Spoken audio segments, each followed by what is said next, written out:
Okay, so I'm not on the insider and actually watching all the full footage of the dog teams and everything like that. But at this point in the Iditarod 2022, Iditarod 50, watching Dallas, I sort of question his strategy. I think if he's trying to race Brent Sass into the halfway point, that's a mistake. Obviously Dallas, I think in Rainy Pass, he was looking at Brent's team. He might be gauging the strength of that team. Dallas is a come from behind guy. He's going to build a monster dog team, and he's going to have more longevity in terms of speed and power in the second half of the race, and that's how he's been winning the Iditarod anytime he's won it. He's not a guy who wins other races than Iditarod. He won the Quest that year, but it's very. I think if anything, Dallas might have made a strategic mistake if he's trying to race Brent into that halfway point. Brent's got a strong team. There's a lot of strong teams there. I think Jesse Holmes is back a little bit. Hugh Neff is driving Lanier's team, and it seems to be having a great run. And being a little bit farther back and having an extra dog and an extra mile per hour in terms of traveling speed is probably a good thing. I think a big question mark is Aaron Burmeister, sort of maybe prematurely taking that 24 McGrath. Who all is taking a 24-hour layover this year in the Iditarod into Katna? I just glanced at the standings. I haven't really been following it just because I know the race doesn't really shake out until it gets past that 24-hour, until they're out on the Yukon River. But I worry that Brent's going to fall apart on the coast is obviously a big concern for him. And Dallas is strong on the coast, so if they're neck and neck, if Dallas is within striking distance, he can pull off a victory here. I'm not arguing that, but he's already down 2 dogs, and he was hauling dogs the first half of the race. He's someone you can't count out.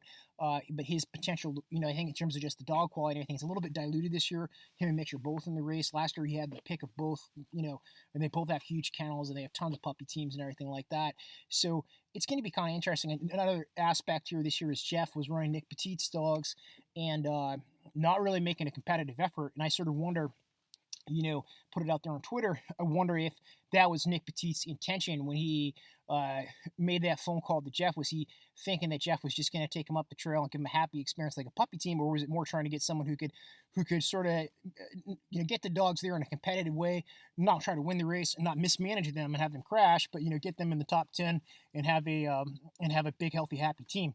Jeff's way back of the pack. He's running with his the gal who's running his other dogs, Steph Otter or whatever, and it's not a competitive king effort by any means. So that's really sort of a red flag on. But of course, Jeff doesn't even know those dogs. He's probably just trying to.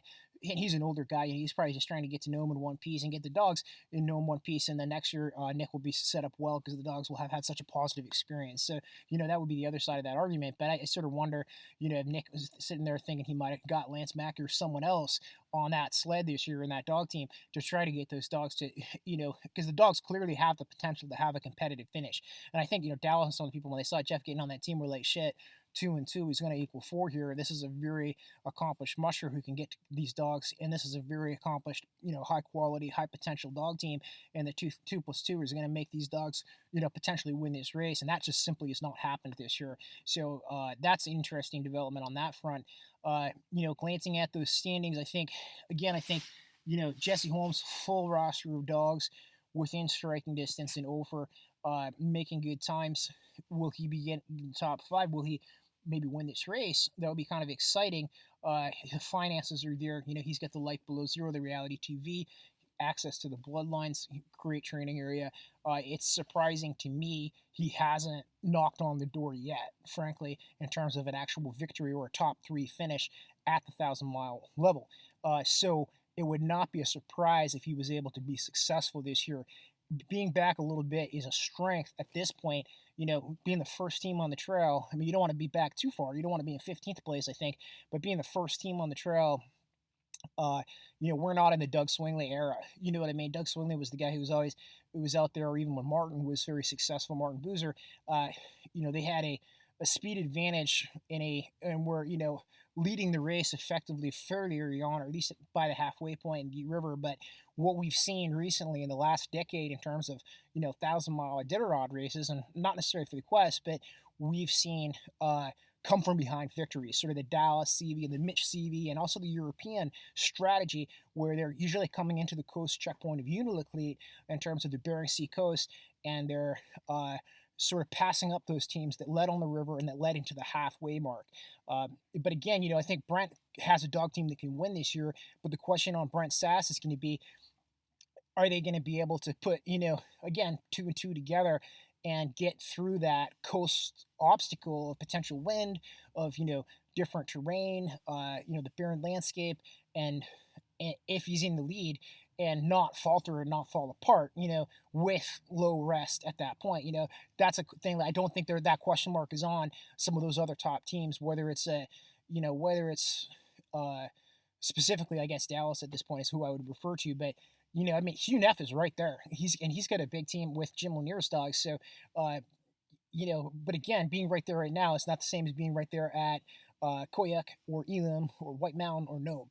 So it's going to be fun to watch. I think this year, I think Dallas is racing Brent right now is a mistake. If Dallas's pre-race strategy was to go out there, okay, and do what he's doing, that's one thing. But I think he's racing Brent to stay within striking distance of Brent, because he's worried that Brent's got a monster dog team and Brent's going to get a 3 or 4 hour lead, and it's going to be tough for Dallas to make it up. So, Mitch, I'm surprised Mitch is not. That's the point though. Like, being back a little bit right now, Mitch or Jesse or even Richie Deal, Kaiser, or there's their whole front 15, or like Aaron Burmeister again taking that 24-hour McGrath. These guys are not out of the picture by any means. In other words, I would almost have encouraged, I think, I'm surprised Dallas didn't take his 24 in Takata, and I think, racing Brent to Iditarod checkpoint through ophir and stuff like that, if that's what they're doing, if they're just traveling, taking it easy, feeding the dogs, maintaining the dogs well, and not racing, not trying to push each other too much too early, to get in and through these checkpoints, I think that's fine and good. But there's a lot of race left. Ryan Reddington, someone I didn't mention. Just statistically, I don't think Ryan's going to be able to get anything this year in terms of a win. And I think the potential for Ryan to fall apart, kind of like Brent, it's up there. You know what I mean? Just based on statistics, based on past performances in these races. That doesn't mean Ryan's not going to get a top 5 finish. That doesn't mean Ryan is not going to be able to potentially, do better than I would expect and think that he could potentially do out there on the dog sled this year, with this 1,000-mile, with the Iditarod finish on the 50th anniversary of the race's granddad founded.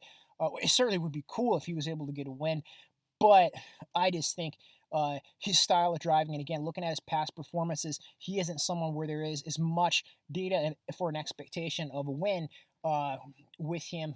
But certainly you can't count him out of the picture, because he's basically led the first half of the race. But that's sort of what I'm talking about. Ryan's led the first half of the race, but now he's getting eaten up and passed by these other teams that were just back a little bit, like Brent, like and also like Dallas and blah blah blah. So is this going to be the same thing with Dallas and Brent when they get out to their Unilink lead? Or are they going to be getting passed up by some of these teams that are just a little bit back and that aren't leading, and that didn't lead that first portion like Ryan led the first portion of the race? Now we've got Brent and Dallas leading into the halfway point. Are these guys who are just a little bit back and maybe taking a 24 and Takana or Ophir, like Jesse Holmes, or again, I find it hard to believe if Hugh Neff was going to be able to win. I think that would be cool if Hugh Neff was able to pull a win off with Jim Lanier's dogs. If fate and the cosmos aligned and let that happen, that would be sort of a fun thing for Hugh, who's had his own demons and obstacles out there. And I'm not sure what happened to the dogs that he had before. Maybe he had a divorce and something happened. I don't know if they're running with someone else. But it also would be a fun thing for Jim and Anna Bonarenko in that kennel, or even if he was able to get a top 10 finish, you know what I mean, and bring the dogs in a healthy fashion, in a competitive way, obviously. But the one other thing with the race this year, the number of competitors is down. It's under 50. The field, like I said a few years ago, in terms of what's happened with the Quest, the dwindling numbers of competitors, and is this even a competitive event? Is what you can really question and challenge it on. Is this basically a fundraising event, and a event who can get the sponsors and the money aligned to specialize and to breed these dogs, and have other people come and work there? And the criticism of the sport that the constructive criticisms of the sport that I've had for years absolutely still stand today. I'm just making commentary in it because I'm, someone who's the last great races. I think one of the is the best race. I was just following some of the mid-distance races in the lower 48. I saw Wade Mars, who was from Alaska, finish second in the Can-Am Crown, which is a race I ran when I was a kid, and it made me sort of reflect on how special the Iditarod really is.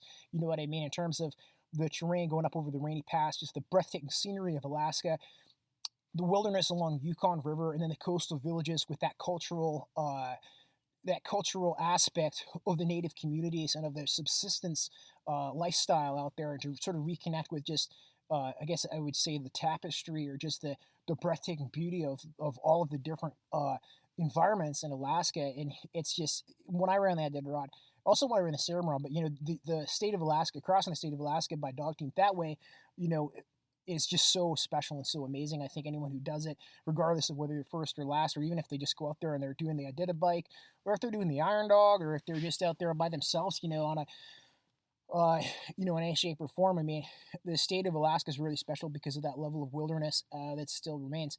And I sort of reflect and juxtapose it to like the Quest or something like that. The Quest doesn't really have that coastal aspect. You know what I mean? It's very an interior race, so there isn't a whole lot of races that have like uh, that go through those different terrains and go through those different sort of climates within the state of Alaska, and that's sort of special about Iditarod.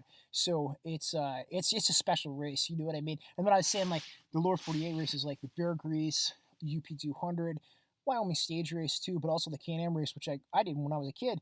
And those are tough races. They're a little bit different, and I think Wade Mars had second place in 3 of those races this year, which was kind of cool. And he was a rookie in all those races, so he's not an Iditarod. I guess he's sitting it out because of the COVID, the shot, sort of as a protest, is what I was told. There was featured on the internet somewhere. I have no idea about. I haven't talked to Wade in years, so but it's sort of cool to see, those lower 48 races in those communities and what they do, and then juxtapose it to Alaska and stuff like that. Because I was gonna say was, when I was a kid, we mushed and we didn't really train.